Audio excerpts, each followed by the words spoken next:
Hey everybody, it's Melissa Martinez with the Pulaski County Health Department here again, and it is Friday. And it's Fit Friday. So you know what that means, we're talking all things fitness. Yep. And this is so exciting. So last week, you guys, if you guys remember, Sean and I were talking about the Bass Pro Marathon coming up.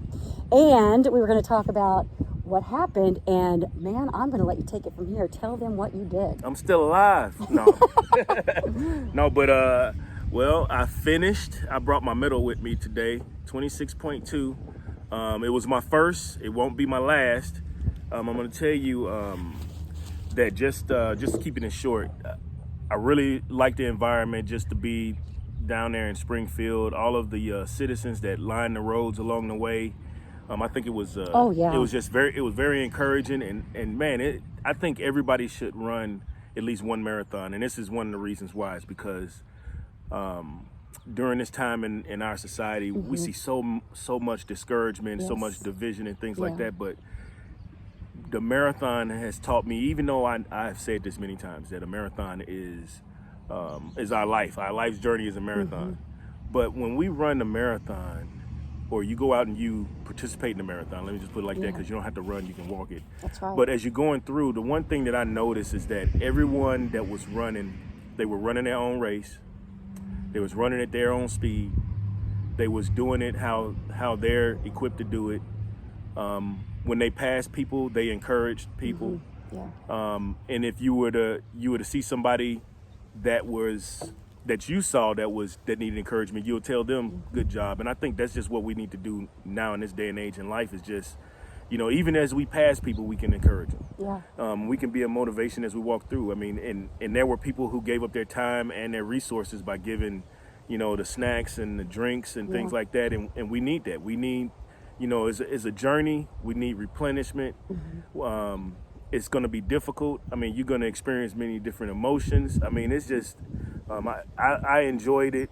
It was, I definitely wanted to run at a faster pace, but I'm just glad to be able to complete the event. And I love what you said about that. We talk a lot about this in our run group, because I coach a lot of people, and you're talking about going at your own pace, going at your own, and that is extremely important, because we always say that comparison is the thief of joy. So, if you're going a certain pace and people are passing you, and you have the tendency, you could easily get upset, or oh my goodness, I wish I could do that. Well, that just steals the joy that you had at that moment. And I know, so we were there at Bass Pro 2. My friend Shannon and I paced the 4:45 group, which was amazing because we got to pace a lot of local runners. Kelsey Linebeck completed her first marathon, so that was awesome to get her out there. And we were talking about the analogy of a marathon being like life. Well, to get through life and what we're going through right now, it's really tough right now, but we got to keep plugging along. Like you said, you just don't give up. And you're right about, that's what running teaches us, specifically the longer races. Marathons teach us that, there's ebbs and flows to everything. We could be down one moment with the proper nutrition or the proper mind frame, we can get right back up. Yeah. And also, if you run too fast, you can't enjoy the scenery. That's right. So let me just tell you, I enjoyed the scenery. Hey, so I got to tell you something about that. So I always say, I have a theory, right? Because, I've been running a long time. I've been blessed to be in the front of the pack. I've been blessed to be in the middle, and I definitely am blessed to be in the back. I'm just glad I can still run, at whatever pace. But you're going to like this. So marathons are like mullets. A mullet, the party's in the back. Everybody in front, they're all business, and we're in the back going, party, woo, get my money's worth. So, yeah. So you say you got your money's worth. Yeah, I did. And you know what? I enjoyed it because just being a part of the Frog Fitness group and having some familiar faces out there. Yeah, because I was out, I didn't know how I was going to run the race. So when I got out there, I said, man, I had to go use the bathroom. They was like, hey, go line up. And I'm sitting there doing this. My wife was like, you better go to the bathroom. So I ran over to the bathroom, and then everybody was gone. And I'm like, what in the world? So I'm like running, trying to get my watch to start, and going through the starting line, and I just started taking off running. And then I was running, and somebody said, hey, Sean. I was like, and it was the 5:30 group. Yes, with Ed Green and Jody Rhodes. Had, pretty much the whole Frog Fitness group was they were all in there. That group, and I was like, okay, I'll just run with them. 6 first timers with you, 6 first time marathoners that day. Yeah, so I was like, I just run with them. And so I just sat back there, and it was a party in the back. Yeah, There was I saw a whole bunch of them. woohoos and pictures, and I was like, look, I'm going to be silent until mile 20. Then I start yelling.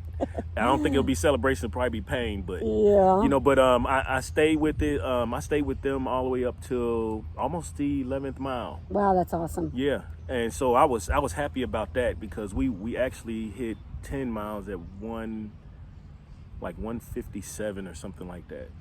I believe it was something like that. That would have been right on pace. Yeah, so I think we was like 3 minutes ahead, but it turned out to be, it was great. Mm-hmm. And the biggest thing is you got to make sure you're prepared, hydrate. Yes. The day before.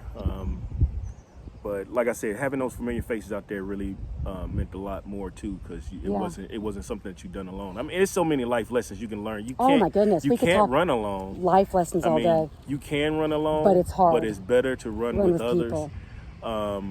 But no matter what, you never discourage. You encourage. That's you don't right. destroy, you build. I mean, it's like I didn't see one person that was running and said, "You're running too slow. You're sorry." I didn't see that. No.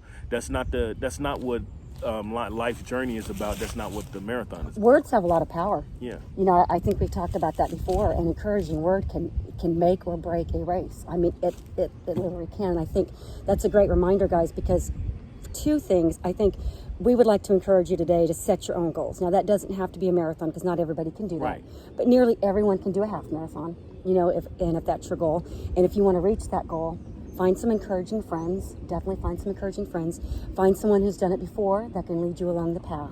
Mm-hmm. Get the right mindset and determine within yourself that you're going to do it no matter what time. Say, I'm not going to let comparison steal my joy. I'm going to run the race the race I was set to run at my pace.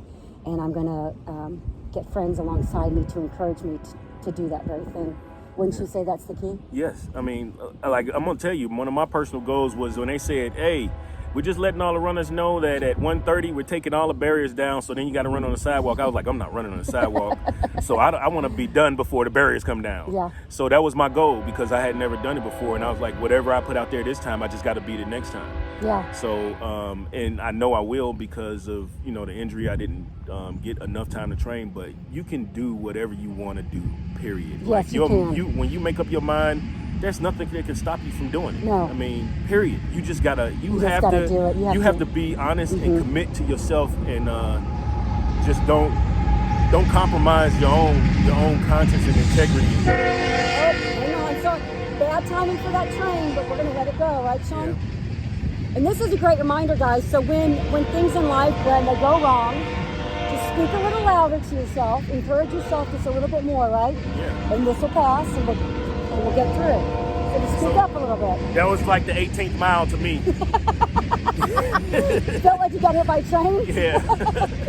I was like, oh man, I'm gonna call Janice. We just gonna go to Columbia and have a good time. She come pick me up, but I didn't. I kept going and just kept pushing. And as people came by and they passed by, there was one lady in particular. She had on these rainbow spandex, and she was like, "You're gonna finish today." Wow. I said, yeah.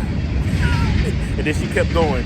But then I just kept going. I mean, but that's what it is. It's just like it was a lot of encouragement, and all of the law enforcement that was out there. They was encouraging us as we went through. I mean, it was just support all the way around, and that's what we need in life right now. Everybody needs a supportive community, no matter what it is. So like, you become a part of a group. You never know how far you can go, and 13 miles is just not nothing anymore. I mean, I'm like, should I run a 13 mile this time? I mean, I can. I mean, it's nothing.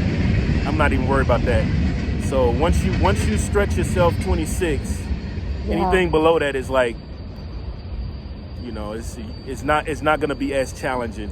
Well, but you got to challenge yourself in other ways. And I love that you said that. So for anybody watching this, Sean and I, it's easy for us to talk about running in a marathon now because we've overcome these barriers. But everybody starts off where a 5K is tough. I'm being real. My very first 5K I did, I thought this was so stupid. Why'd I do it? And I remember seeing some guys there, and they were just talking. I was dying. I was licking my wounds, but they were over there talking, and they said to each other, they said, "Hey, you want to go run it again?" I was like, what? Who does that? And then I thought, I want to be that person. And now I'm, like, hey, who wants to go run that 5 more times? But, just to tell you that both Sean and I started, everybody starts with the first mile. First, and that's usually a very hard, crummy, sucky mile. Yeah. But that's the way it goes. Hey, but speaking of, and we are so proud of you, and you did it for Lawrence Beamer. Yeah. Because when you have a why, your will becomes so much stronger. So explain that to them. That was a powerful moment. I carried the flag the entire way, but I folded up and I had it in my bag. But I was like, when I get a mile out, I'm gonna pull it out and I'm gonna run through. So emotional. So when I got a mile out and I pulled that out and just started running, my pace got faster. I saw you. And I'm like, just running and you have to do what you can while you can. Oh, amen. Yes. and that's what I did. And he, to me, he was a, I'm not saying that we were buddy hanging out every weekend and things like that. But when people make an impact on you, it doesn't matter how much you know them, or they know you. It's really how much you know of them and what they stood for. So I ran because of the way that I seen Mr. Beamer and the way that he presented himself to the community and to the youth and helping out with his resources and his time and always support and encouraging. So I wanted to be able to share that moment with his family. And you know what? I just want to say this too, that really got me thinking, as far as being an encourager, never discount what your actions, sometimes we don't see what our actions, the results of our actions this side of heaven. Right. But I think we don't need to discount those. And I think, just like you said, we never know the impact that we're going to have on somebody. And we also never know when we're going to get a chance to do it again. We may interact with a person one time, 10 times, or 100 times, but we should always work to make sure that our interaction with them is productive and encouraging. Because I could have easily pushed this off to next year and had a great reason to do it, but I was like, nobody would have blamed you for it. Nobody would have. Who says I'm going to be here next year? That's right. After this year, yeah. Who knows what's going to happen tomorrow? So I think, don't allow procrastination to kill, your joy and your dreams, or your goals. Don't allow that to get in the way. Just go out there and seize the moment. Don't worry about being good. Just go. Just do it, and you'll get better. I mean, we'll never be as good as we want to be. But we can always get better than what we are. And that's just about taking that first step out. So, and doing hard things, guys. Once you do something hard and you conquer it, that hard thing is no longer hard, and you move on to the next hard thing. You conquer that, and remember, training it in life and in the marathon and the races, it's step by step and mile by mile. But speaking of that, we got Sean and I were talking. Sometimes in life too, like you said, you've got to revamp your goals. You've got to just say, I'm not giving up, but I gotta look at my situation now. So you were injured. Now your goal was to do the 50K. We got Bad Dog 2020 coming up on the 14th. And, with your injuries and everything, and I know that you had really wanted to do the 50K, but you got some healing to do with that foot. Yeah. And so you've decided, and I love this because you're not giving up, but you're just going to have to change it up a little bit. Mm-hmm. So you're going to do the 12-mile run. Yeah. Okay. And so, guys, I want to show you what we've got. So all this, just to go back, we want to tell you about our One Soul Purpose project. So our One Soul Purpose project, we partner with One Soul Purpose out of Springfield, and they've been able to provide more than 25,000 pairs of shoes to kids in the Title I school districts. They have 21 Title I schools in Springfield. And so we had the blessing of partnering with them.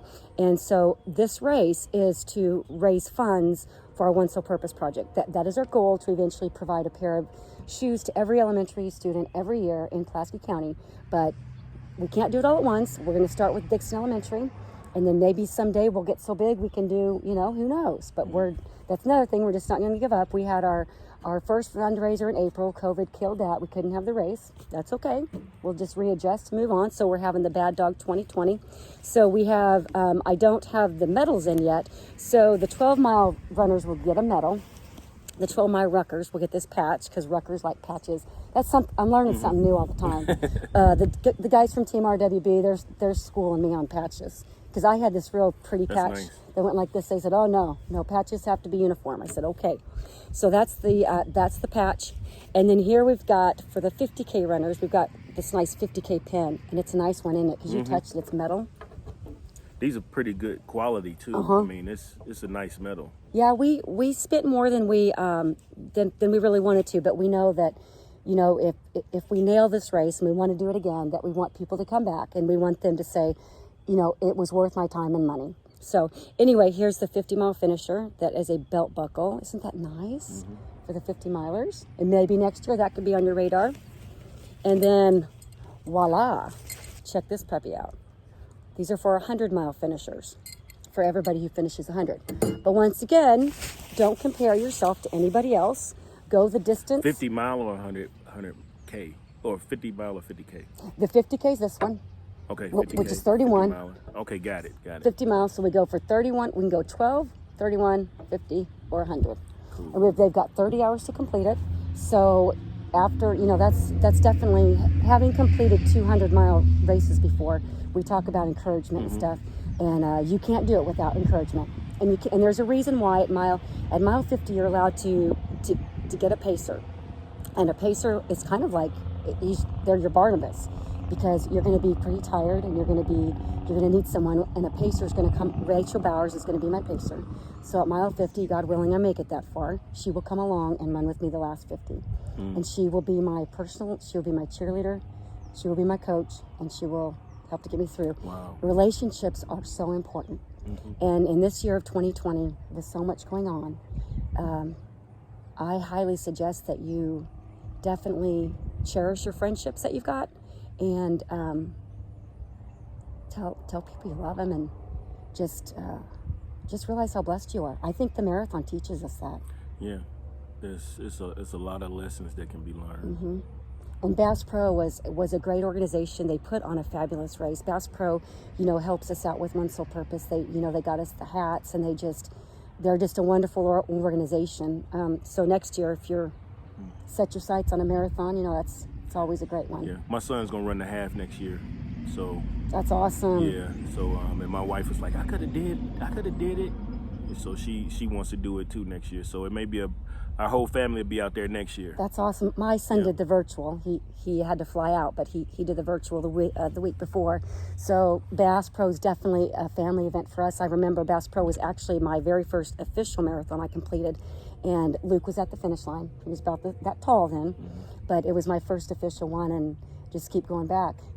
This is my 11th year going back to Bass Pro, and it's just an amazing race, and it's become a family event for us too. So I think that's pretty neat. Amazing race, great little expo they had there. Yes. And just people. And took precautions for COVID. You know, this race is usually closer to 4,000. They capped it off at 2,000. It was very manageable, very, very well put on. Yeah. The route was perfect. Oh, I loved the route. Wasn't that nice? It was nice, the scenery. I mean, it was just everything all the way around was great. So. How about that custard at the end? Did you have some custard? No, I had my car seat. Oh, that's right. And then you had your Sprite. I went, I went and sat in the car, but you know, it was great. Everything was good. I ate enough along the way, because I had a lot of stuff out there along the way. So well, and that's very important, because if you're not continually putting in calories, I mean, you're burning. You need to, on a race of 100 calories every 45 minutes. You need to be fed on a journey. Yes, you need to be fed and consistently fed, because you can't eat just one time a day. Yeah. Right. You gotta and you can't. Okay, we could delve real heavy into this one about all the analogies. And you need of life. water. But yeah. You need lots of water. Yep. Lots and lots of water. You know, I want to just throw out a quote that I love and I actually live by, and it says, "There will come a day when I cannot do this." And today's not that day. So, guys, whatever goal that you're thinking about doing, today's the day, right? Right. Today's the day. Just get out there, do it. Just set your sights on it and go for it. Nothing can stop you except you. And find a worthy cause. One Sole Purpose is a very, very worthy cause. I probably am not trained enough as well. You know, I've had some injuries too, but I'm going to step up to the start line anyway, because for one thing, those kids over there, they are watching, and we want them to see that we step out to do hard things. Even if we know, if the fear of failure, you know, we could definitely fail. It's not going to keep us from starting. So we'll step up to the start line, get as far as we can get, and that's all we can do. And so guys, if you're wanting to start something today, whether you want to train for a 5K, 10K, half, or full marathon, I am a running coach. Reach out to me. You know, there's a lot of people in our Frog Fitness group that can help you as well, because you don't have to be a coach to know what to do. I mean, you learn along the way and you become a, you know, you don't have to be a coach. So reach out to someone. Reach out to Sean. He'd be happy to help you. Yeah, if you reach out to me, I'm just going to point to you to Melissa. That's very good. Oh my goodness. All right, guys. So I guess that's it. I guess that's the whole thing of what we're saying. Sean ran the marathon against all odds. He trained, you know, before you ever got to that start line, you had put in hundreds of miles in training. Yep. And you can't get there without it. Just and again, one other thing I was sharing is taking small bites. As you do set these big goals, you take small bites along the way. And I remember along the journey, I was like, I only have 6 miles left. And I remember sitting at one spot, and the people looked at the sign and was like, "You're only at mile 14. No, that's 6 miles until the next 6 miles." And then they was like, "Oh, you know," but that's the way I kept talking to myself. I only got 6 miles left. I did 6 miles before. Just kind of breaking it down along the way. Because even on your journey, you gotta consume what you can. You gotta kind of go based off what you built. But now I've done 26. I can say I did 26. I did this before. So when I go out there and do it next time, I'll be like, I've been here before. Yeah. It can be done. Oh, so you've never had a child, but I always say it's like childbirth. No, I haven't. You know, well, I mean, you have, but Janice did the work. Janice did the work. But it's kind of like this, you know, you say, dang, that hurt. I'm never going to do it again. And you're like, oh, look at this little medal. It's so cute. I think I want to do it again. So anyway. Yeah. You're like, you'll never get that picture out of your mind, will you? No. And this time, I mean, and the other thing is like, man, I wonder how it'll be with 6,000 runners. Oh, when we finally get to converge again. You know what I mean? That's the other thing that's in my mind. I'm like, I want to experience that. You know, so it's always something. Then you're like, man, I want to experience traveling to another state and doing it. Yes. In an environment that I have no idea. You know. And we just pray that happens. You know, one of the things I look forward to every year in December is pacing the St. Jude Marathon. You know, you've got thousands and thousands of runners. You're neck and neck, and you start off in corrals. And I tell you, I definitely miss that. I mean, I'm not going to complain that we got to run on Sunday. We got to run with our friends. But yeah, I'll be glad when we can finally just gather together again. That'll be nice. But until then, we just appreciate every run we get. I'm just grateful, thankful. Yeah, me too. Guys, and if you have not seen it, if you are on my Facebook page, I have the video of Sean coming down Victory Lane, as we like to call it, with that flag, and it is probably one of the most inspiring finishes you will ever see. If you go to watch it, bring some tissues. If you're a guy, just pretend like your allergies are acting up. That's what I did. Yeah. All right, guys. So we hope that we've said something today that inspires you to get out there and do something. And like Sean and I said, we're here to help you along the way. So, all right. Make sure you like, share, and subscribe to the YouTube channel as well as the Facebook page, so we can get this word out to the community and help our fellow citizens obtain their goals. That's right, and that's what it's about: helping one another and encouraging. Yep. All right, guys. Have a great Friday.